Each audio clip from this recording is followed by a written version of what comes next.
Hello, today I will show you how to change sound settings in Crusader Kings III. To change the sound settings, well, go into settings.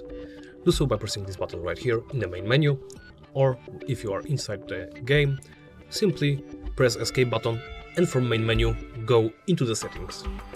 Once inside the settings, make sure you are in the audio section.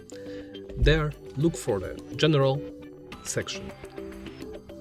Here you can change the master volume, which determines the volume of everything in the game, change the music volume and the all sound effects volume. If you are interested, there are also specific sound effects which you can louden or make quieter. There is ambient sound effects and interface sound effects. If you are happy with the choices you made, simply press OK. And that's it. Thank you for watching, and please remember to comment, like and subscribe.